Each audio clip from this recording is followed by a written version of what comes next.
తర్వాత దీపం, స్వామికి దీపం చూపిస్తాం. యథార్థమైతే ఒకసారి జ్యోతి వెలిగించి చూపించాలి.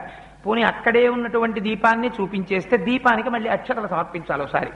అందుకని దీపం దర్శయామి, దీపం చూపించేసిన తర్వాత అప్పుడు స్వామివారికి నైవేద్యం.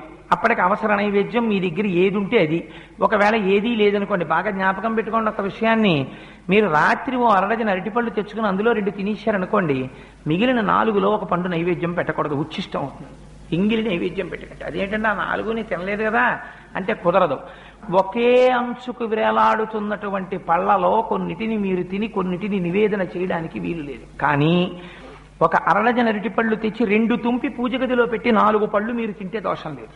ఎందుకంటే ముందే విడతీసి ఈశ్వరుడి కోసం పెట్టేశారు. అందుకే శాస్త్రం అంది. మరి ఇలా ఒక్కొక్క రోజున ఇంట్లో అసలు ఉచ్చిష్టం కాని పదార్థం లేకపోతే మరి నివేదన ఎలాగా అంటే శాస్త్రంలో రహస్యం ఏంటంటే